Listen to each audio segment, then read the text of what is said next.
Dangerous high-speed police chases. Too often, the innocent are killed or maimed. What to do? From NBC News, this is NBC Nightly News with Tom Brokaw. Good evening. President Clinton tonight is calling tobacco an addictive drug, and he's ordered the federal government to take several major steps to crack down on teenage smoking. Tobacco companies immediately filed suit charging the government now is illegally overstepping its authority. This is a major showdown. The stakes are enormous. This is what the president wants the government to do: a total ban on cigarette vending machines and self-service displays requiring proof that buyers are over 18. A ban on marketing gimmicks aimed at kids, such as single cigarette sales. Wide-ranging new advertising restrictions, including bans on billboards near schools and ads at sporting events, also in children's magazines. A $150 million anti-smoking ad campaign to be paid for by the tobacco bankers. Opponents of the president's proposals now have 90 days to file their objections and to negotiate any compromises. However, as NBC's Brian Williams tells us tonight, this is a major White House offensive. By the time the president reached the microphones, his lieutenants had softened the ground with heavy fire, and the Clinton campaign against underage smoking was fully underway. Today and every day this year, 3,000 young people will begin to smoke. 1,000 of them ultimately will die of cancer, emphysema, heart disease, and other diseases caused by smoking. Behind the scenes, the talk was even tougher. A senior White House official said, "This is war. The tobacco companies kill as many Americans every year as died in World War II." The official went on, "Cigarette advertising is aimed at kids. Joe Camel is offensive as hell." We are stepping in to protect those who need our help, our vulnerable young people. Some of those children were hastily assembled in the Oval Office in an event designed to show non-smoking solidarity. Outside, a parade of tobacco critics appeared before the microphones to praise the president. There is no glamour in cancer, and what the president did today, it was a gutsy move. The president's plan hits the tobacco business in many ways, in sales, advertising, and even image, by taking brand names out of sporting events. Winston Cup Auto Racing would become R.J. Reynolds Racing, and Virginia Slims Tennis would change to Philip Morris Tennis. Even before the president had spoken, 5 big tobacco companies filed a group lawsuit to stop the new policy, saying basically the president is acting above his authority. There are ways to deal with the challenge of youth smoking without creating the threat to personal liberty and the affront to common sense that the FDA regulation would create. This is a long way from reality. Lawsuits, lobbyists, and Congress still stand in the way. And there's this: there are more smokers in America than there are people who voted for Bill Clinton. Brian Williams, NBC News, the White House. Calling tobacco a drug is a daring new step, and the man who led the charge is a mild-mannered physician with a tenacious style. Tonight, NBC's Robert Hager takes us inside the mind and the mission of the man who heads the Food and Drug Administration, Dr. David Kessler. Call cigarettes a drug? Use that as grounds to regulate them? The idea seemed far-fetched when the chief of the U.S. Food and Drug Administration, Dr. David Kessler, first raised it as a theory, not in a speech or a news conference, but in a simple 3-page letter to health organizations. That was February 1994, 16 months ago. But from that date, Kessler, with degrees in both the law and medicine, began methodically building his case. Nicotine, he reasoned, caused physical changes in the body and functional changes as well. He summoned a committee of prestigious private physicians to review medical studies of how smokers get hooked. Summoned another team of FDA lawyers to spend months poring over old tobacco company documents. And last March, Kessler told Congress of his findings. The nicotine delivered by tobacco products is highly addictive. The law, he said, clearly gave FDA jurisdiction over drugs. Now he believed he could legally prove that cigarettes met the definition of a drug. But reality check. Kessler admitted the futility of trying to ban a substance used by 25% of adults. Instead, he recommended concentrating on youth. That's the proposal he personally persuaded the president to follow. The proposal that brought Kessler to the White House briefing room today. Kids start at 11, 12, and 13, and they become addicted at 16, 17, and 18. It is an addictive product, and what we have proposed today is a strategy to deal with that problem. It is a dangerous product. A strategy evolved from a simple 3-page letter 16 months ago to today's 250 pages of proposed regulations and a presidential order. But the regulatory process takes years, and then there'd be more court challenges. Still, Kessler's persuaded the president it's worth pursuing, and that left to a medical agency to treat, smoking could one day be as rare as polio or smallpox today. Robert Hager, NBC News, Washington. What's behind this big government anti-smoking drive? We'll have an object lesson tonight. Did you think when you took that first puff at age 17, you'd still be smoking? I didn't. And if I had known that, I probably wouldn't have done it in the first place. Also tonight on NBC Nightly News, high-level defections in Iraq. Is Saddam Hussein finally going to topple? Tell me, Reach, what do you like best about your Carnival cruise? What do I like best? The service. I love the service. I mean, besides the service. The food. I love the food. Everybody loves the food, Reach. What else? Well, the shows. The shows are great. Reach, is there anything you don't like? Yeah. Well, that's a surprise. What don't you like? Going home. Take a 3, 4, or 7-day vacation on Carnival, the most popular cruise line in the world. When people find out Imodium AD relieves diarrhea, often in one dose, and now has a new low price, things could get pretty hectic around here. Imodium AD, 1-dose relief at a new low price. It's Ace Dollar Days, where a little loose change can get you lots of great stuff, including things like this for just $1 each. You'll find them all at Ace Dollar Days now. I think, first of all, that you're going to need some gewgaws in here, you know, some stuff. You got to have more than just flakes in here. Dress them up a bit. Who would eat this stuff? You guys try it. You guys. It's just flakes. But I'm going to tie it. This is good. Simple, crunchy. I like this. What's it called? Kellogg's Corn Flakes. Kellogg's Corn Flakes. Taste them again for the first time. Almost 4 months after the Oklahoma City bombing, the government today indicted 2 suspects and charged a 3rd with lesser crimes. NBC's Jim Cummins is in Oklahoma City tonight. The indictment charges that Timothy McVeigh and Terry Nichols, former Army buddies with a grudge against the government, planned the bombing, selected the Murrah Federal Building in Oklahoma City as their target, bought and stole materials for the bomb, and built it. McVeigh is specifically charged with having delivered the bomb to the Murrah Building in a truck that he rented under a false name, and having detonated the bomb at the Murrah Building. I intend to recommend to the Department of Justice and the Attorney General of the United States that the death penalty be sought against both McVeigh and Nichols. A 3rd man, Michael Fortier, was also indicted and pleaded guilty to lesser charges. He faces only 23 years in prison. His lawyer says it's part of a deal with prosecutors in exchange for Fortier's testimony against McVeigh and Nichols. Chief Prosecutor Joseph Hartzler denies that. Michael Fortier was charged with every crime we could convict him of.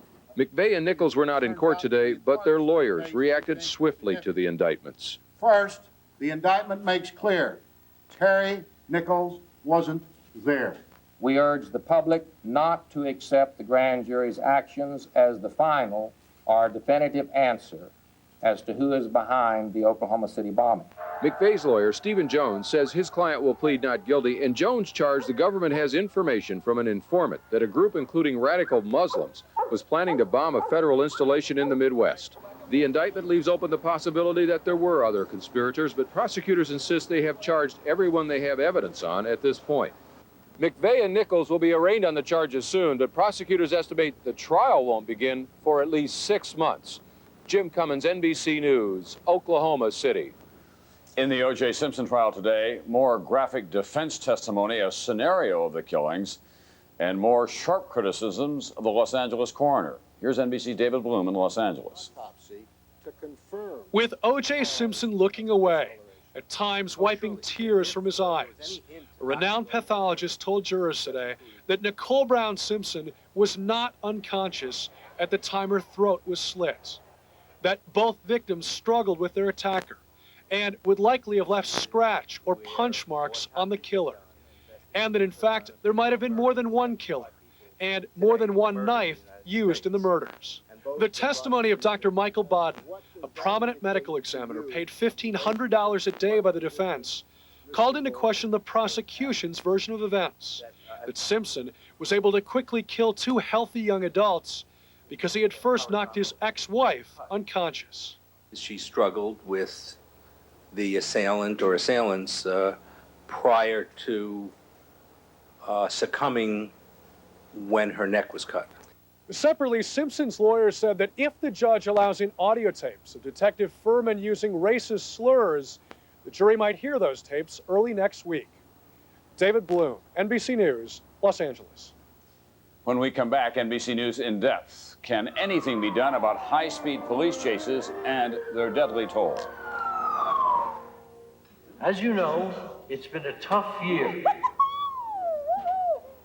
In fact, our worst year ever. How could a cereal called Basic 4 be so much fun to eat? Could it be all that fruit? Those crunchy nuts? Those toasted flakes? Who knows? Who cares? With all those fruits and nuts, there's nothing basic about Basic 4.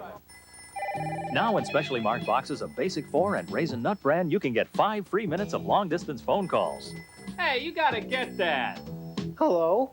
Denture odor. Get close and you can see what causes it. Germs. Introducing Efferdent Plus with Listerine ingredients. It kills 99.9% of the germs that cause odor, so you can get this close. New Efferdent Plus. There are those among us with very simple tastes. They only want the best. And for them, there's Fancy Feast gourmet cat food. Exceptionally moist and delicious. Fancy Feast. Good taste is easy to recognize.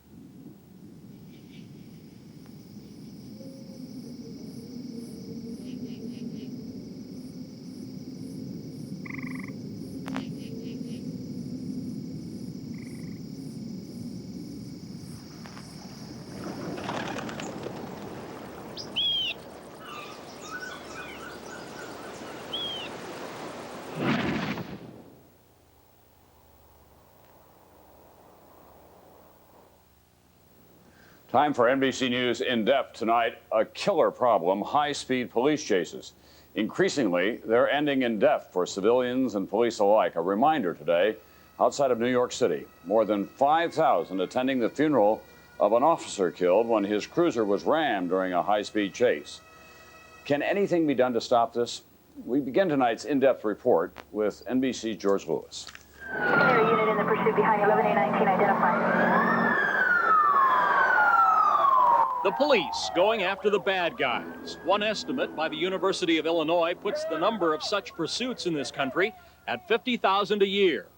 All too often, they end violently, sometimes involving innocent bystanders. I think the chase lasted for about 5 miles, and it ended where the truck crossed the intersection of broadside at my family's car, killing 3 of my family members and severely injuring my 8-year-old niece. In Houston, Yolanda Mendoza's mother, brother, and sister are among the grim statistics.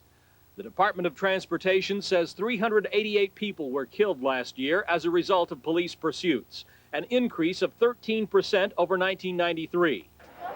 In Houston alone, where there were more than 90 pursuits last year, 11 people died and 62 were injured. The police chief says the accidents are unfortunate, but that the pursuits are a necessary tool of law enforcement. It's my conclusion that the greater good is to pursue the criminals as much as we can, that more lives will be saved by doing that than by not pursuing. Allison Marmol of New York disagrees with that philosophy. She was severely injured in a 1989 police pursuit that went horribly wrong. This courtroom computer animation done by Marmol's lawyers shows what happened. A police cruiser chasing a motorcyclist who had run several red lights in the crowded streets of Washington Heights. I saw a police car skidding towards me, and I had my son in my arms. And it just hit me. And I remember my son falling to the ground, and he fell under the bus. I just thought, my son, my son. I thought he was dead. Her son Adonis survived, but his body was shattered and he was severely brain damaged. He will never lead a normal life. Marmel and her son got a $7 million settlement from New York City. The motorcyclist got away and was never captured. A handful of cities worried about the hazard to civilians and the possibility of huge lawsuits have clamped down on high-speed police chases. But they're the exception rather than the rule because police departments insist on a free hand to pursue lawbreakers at all costs. An advocacy group called STOP, Solutions to Tragedies of Police Pursuits, is trying to get cities to take a new look at pursuit policies. What needs to be done in formulating policy is to balance the need to apprehend that suspect versus the risk posed by the chase. STOP's policy would be that you would chase for violent felons only. STOP also advocates better training in pursuit tactics. That's what officers go through at this privately run National Academy for Professional Driving in the Dallas-Fort Worth area. And you're supposed to follow him at a fairly safe at least 2 car lengths back so he won't cause me to have an accident. Still, the experts concede it is impossible to make police pursuits of fleeing suspects 100% safe. That's fueling the controversy as the death toll from police chases continues to mount. George Lewis, NBC News, Los Angeles. Now to a very personal side of the story. What happens when a police chase turns to a tragic loss? It happened to North Dakota Senator Byron Dorgan. The story and what this has made him do tonight in his own words. My mother was on a quiet evening coming home from visiting a friend in the hospital, traveling down a very quiet street in Bismarck, North Dakota. Some blocks away, a policeman saw someone in a pickup truck begin to swerve their back wheels as they accelerated too fast. And the police attempted to apprehend the motorist, and the motorist in the pickup truck took off at a high speed. The witnesses said that it was from 80 to 100 miles an hour on the city streets. And a high-speed police chase ends with the pickup truck slamming into her car at a very high rate of speed and killing her. She was a gentle person. I was obviously devastated and then angry. And I've introduced legislation that's very simple that says 2 things. One, every law enforcement agency in the country ought to have policies about when it's appropriate to chase and when it's not. Someone had a broken taillight, and the result was a high-speed chase, and the result was some innocent person killed as a result of the chase, when the chase was completely inappropriate. And 2, every state ought to have a law that says to people, if you flee from the police, you're going to sit in jail for 3 months, you're going to lose your vehicle. North Dakota Senator Byron Dorgan tonight in his own words. When we come back, Saddam Hussein's explosive family crisis. Is Iraq's dictator finally going to fall? Let me guess.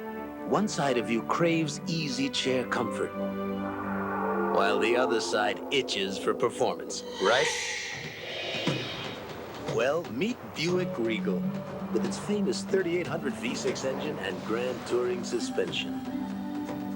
Add to that an all-new interior with body-sensitive seats. And finally, there's a car for the 2 of you. Buick Regal.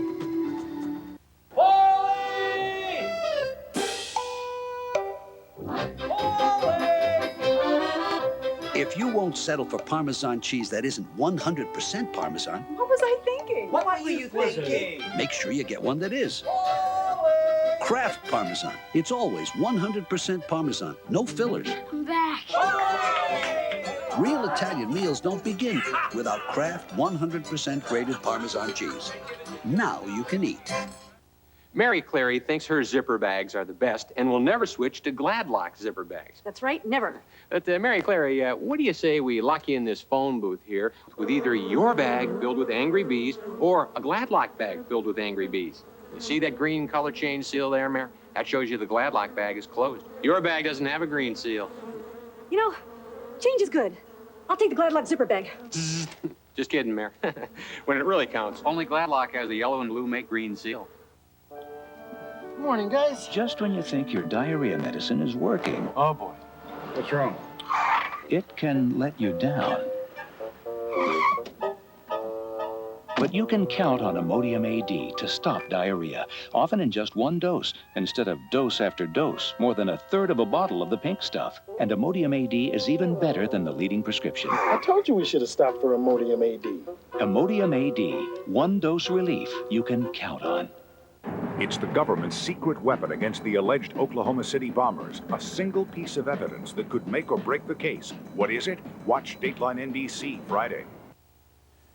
News from overseas tonight, big developments in Iraq, a big crack in Saddam Hussein's wall of secrecy. Members of his inner circle, his family, have defected to Jordan. They know the big secrets, and according to U.S. intelligence sources, they're telling all. Here's NBC's Andrea Mitchell.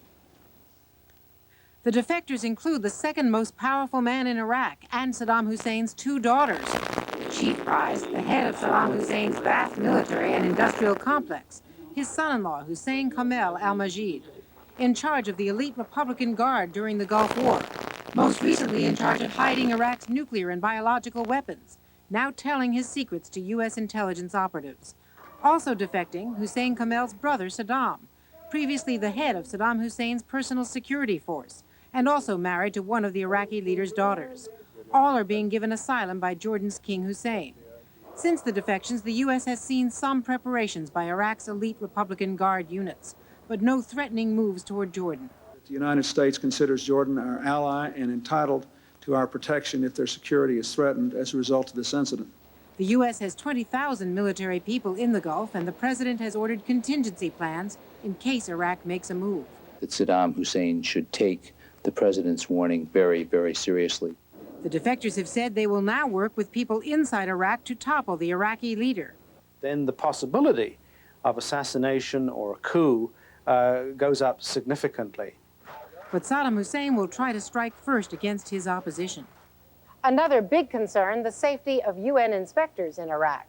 The only thing to count on is that Saddam Hussein is feeling threatened and is very unpredictable.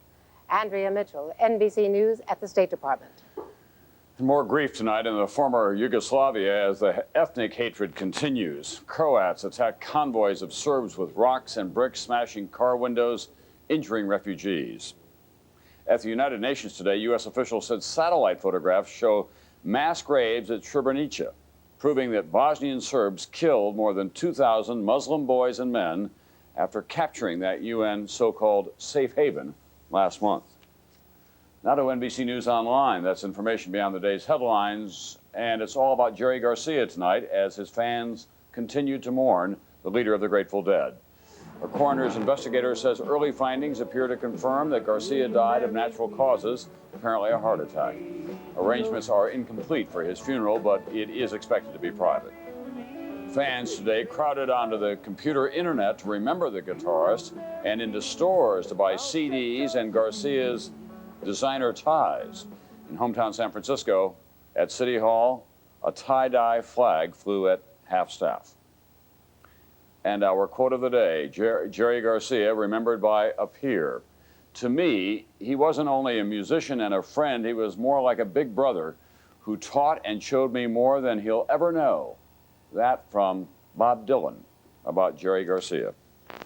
When we come back, want to know what's driving today's war on smoking? We'll let you meet a case in point. It was named Four-Wheeler Magazine's Four-Wheeler of the Year. Automobile Magazine's All-Star Sport Utility. And selected by Popular Science as the best of what's new.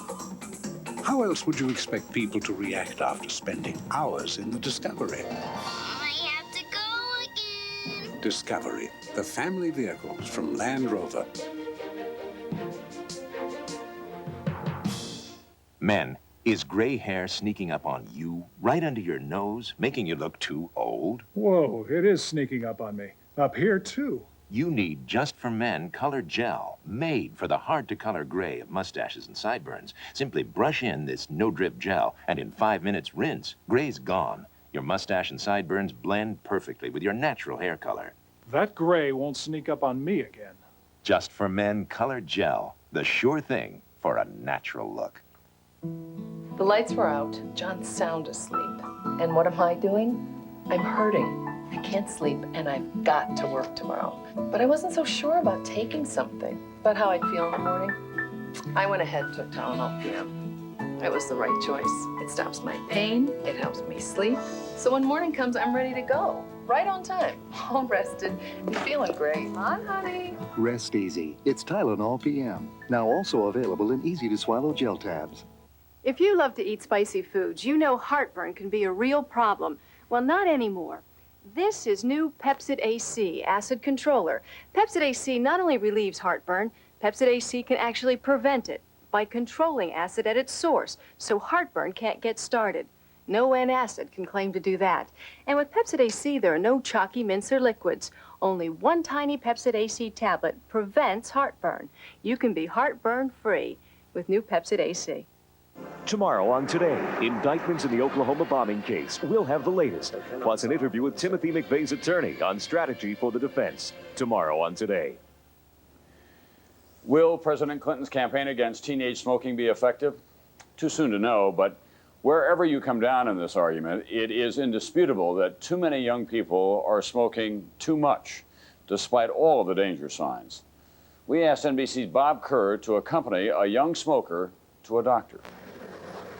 Monique Atwood started smoking in high school. 10 years later, she finds herself doing it on the street outside her smoke-free office. The stress of a new job assisting a high-powered lobbyist has her up to half a pack most days and a full pack on some. At 27, she says she's hooked. Do you think smoking is addictive?